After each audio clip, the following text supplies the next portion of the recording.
کہ بعض گناہ ایسے ہوتے ہیں جن کے برے اثرات موت کے وقت ظاہر ہوتے ہیں. مثال کے طور پہ عجب اور تکبر. بڑا بول بولا، موت کے وقت اس کا برا اثر ظاہر ہوتا ہے اور بندہ کلمے سے محروم ہو جاتا ہے. ماں باپ کا دل دکھایا، موت کے وقت اثر ظاہر ہوتا ہے. زنا کا ارتکاب کیا، موت کے وقت اثر ظاہر ہوتا ہے. اور موت کے وقت بندے کو کلمے کی توفیق نہیں ملتی. وہ کلمہ پڑھنا چاہتا ہے، زبان پہ فالج پڑ جاتا ہے اور کلمے کی توفیق نہیں ہوتی. ہمارے ایک دوست تھے ڈاکٹر صاحب، انہوں نے زندگی کے تقریباً 40 سال ایمرجنسی میں ڈیوٹی دیتے ہوئے گزارے. وہ کہتے تھے کہ میں ہر روز ایک دو بندوں کو اپنے سامنے مرتا دیکھتا تھا. اس لیے کہ ایمرجنسی میں جو لوگ لائے جاتے ہیں، کسی کو ہارٹ اٹیک ہوا، کسی کا رینیل فیلئر ہوا، تو وہ ڈاکٹر کے پاس پہنچتے ہوئے بس آخری لمحوں پہ ہوتے ہیں، تو دوائی بھی کام نہیں آتی. لیکن یہ ڈاکٹر چونکہ نیک تھے، ہر آنے والے مریض کو کلمہ پڑھنے کی تلقین کرتے تھے. تو وہ کہتے ہیں کہ میرے پاس 100 بندے اگر مریض آتے تھے جو سامنے مرتے تھے، مشکل سے 4-5 ہوتے تھے جو اونچی آواز سے کلمہ پڑھتے تھے، باقی کلمہ ہی نہیں پڑھ پاتے تھے. تو وہ کہتے ہیں کہ میں حیران ہوتا تھا کہ جب میں یاد دلا رہا ہوں کہ کلمہ پڑھے، کیوں نہیں پڑھ رہے؟ پھر ایک مریض نے ان کو بتایا کہ میں پڑھنا چاہتا ہوں، میری زبان پہ فالج پڑ گیا ہے، میری زبان ہلتی نہیں ہے، کلمہ نکلتا نہیں ہے. تو اس سے پہلے کہ ہم کلمہ پڑھنا چاہیں اور نہ پڑھ سکیں، ہم کلمہ پڑھ کے اپنے اللہ سے اپنے گناہوں کی معافی مانگ لیں.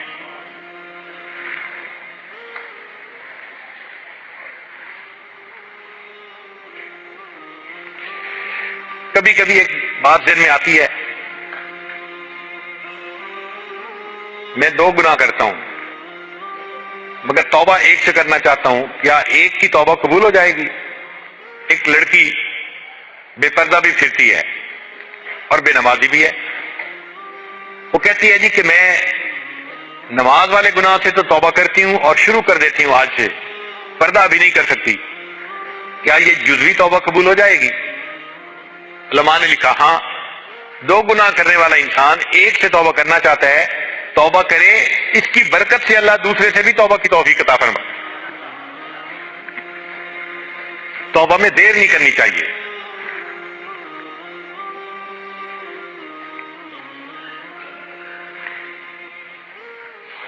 جی میں نے توبہ کی تھی کئی مرتبہ، پھر توڑ دی. اب اگر میں نے توبہ توڑ دی تو کیا میرے پچھلے گناہ معاف ہو گئے؟ جی ہاں. جب انسان سچی توبہ کرتا ہے تو پچھلے جتنے بھی گناہ ہوں سب معاف ہو جاتے ہیں. اگر بالفرض وقت تقدیر دوبارہ گناہ کر بیٹھا تو پچھلے گناہ واپس نہیں آ جاتے، وہ معاف ہو چکے. اگر آپ نے ڈیلیٹ کر بٹن دبا کے سیل فون کے میسیجز کو ڈیلیٹ کر دیا اور دوبارہ نیا میسج آ جاتا ہے تو پھر پچھلے میسج واپس نہیں آ جاتے، وہ تو ختم ہو چکے. تو توبہ کی برکت سے پچھلے گناہ معاف ہو جاتے ہیں. پھر اگر گناہ ہو بھی جائیں تو وہ دوبارہ نہیں لوٹ آتے. انسان سوچتا ہے میں غیبت کرتا رہا، کیا کروں؟ بھائی غیبت جس طرح اللہ کا حق ہے کہ ٹوٹتا ہے، بندوں کا بھی حق ہے، اس بندے سے بھی معافی مانگنی ضروری.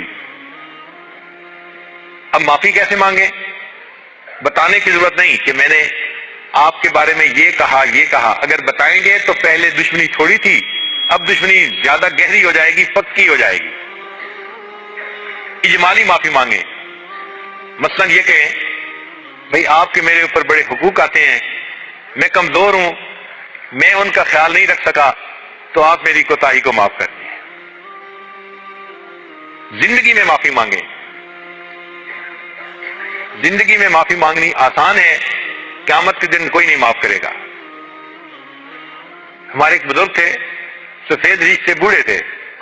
ان کی عادت ہی تھی جب کسی کو ملتے یہی بات کرتے، بھئی آپ کے تو میرے اوپر بہت حقوق آتے ہیں اور میں بہت کمزور انسان ہوں، میں نے ان میں یقیناً کوتاہی کی ہوگی، آپ مجھے اللہ کی رضا کے لیے معاف کر دیں. وہ اتنے پیارے انداز سے بات کرتے تھے کہ سننے والا فوراً معاف کر دیتا تھا. شریعت کہتی ہے کہ ہم نے معافی مانگی، اگلے بندے نے معافی قبول کر لی تو گناہ معاف ہو گئے، اور اگر دوسرے بندے نے کہہ دیا نہیں نہیں کوئی بات نہیں، تو کوئی بات نہیں کہنے پر بھی اللہ گناہ معاف فرما دے. اور اگر اس نے یہ بھی نہیں کہا کہ کوئی بات نہیں، صرف مسکرا پڑا، تو علماء نے کہا ہے کہ اس کے مسکرا پڑنے پر بھی توبہ قبول ہو جائے گی۔ تو دنیا میں کتنا آسان ہے۔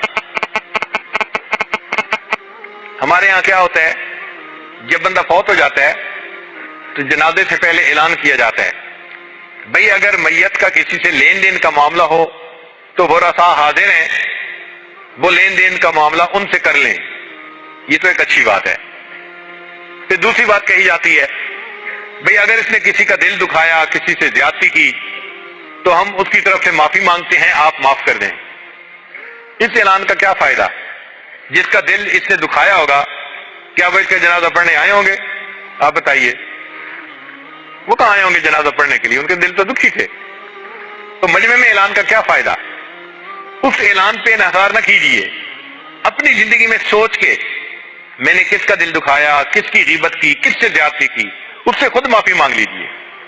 خاوند بیوی سے معافی مانگ لے، بیوی خاوند سے مانگے، بھائی بہن ایک دوسرے سے معافی مانگ لیں۔ جس کے ساتھ ہم نے زیادتی کی ہم اس سے معافی مانگیں۔ دنیا میں گناہوں کو بخشوانا یہ ضروری ہے، اس کے لیے لسٹ بنائیں۔ اور جی مجھے تو یاد ہی نہیں، بھئی آپ لسٹ بنانی شروع کریں، اللہ کی رحمت ہوگی، خود بخود اللہ یاد کروا دیں گے، اور ایک ایک بندے سے معافی مانگیں۔ بھئی اگر میں نے ایک بندے سے لین دین کیا تھا اور وہ بندہ فوت ہو گیا، شریعت کہتی ہے ان کے ورثاء سے اس کو طے کر لیں۔ اور جی ایک بندے سے میں نے پیسے دینے لینے تھے، وہ بندہ فوت ہو گیا، اب وہ رسائی نہیں ملتے، شریعت کہتی ہے اگر نہیں ملتے تو اتنے پیسے جو دینے تھے ان کو اللہ کے راستے میں صدقہ کر دو، اس نیت کے ساتھ جو ثواب ملے گا قیامت کے دن میں اس بندے کو دے دوں گا تو یہ اس گناہ کا مکافات ہو جائے گی۔ تو اس بارے میں فکر مند ہو کے اپنے سر کے بوجھ کو اتارنا ضروری ہے، تب ہماری توبہ قبول ہوگی۔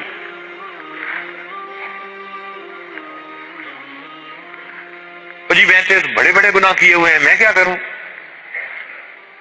بھائی اگر اس جسم سے بڑے بڑے گناہ کیے ہیں، اب اس جسم سے بڑے بڑے نیک کام بھی کریں، یہ نیک کام ان گناہوں کا کفارہ بن جائیں گے۔ زندگی کو نیکی میں لگائیں۔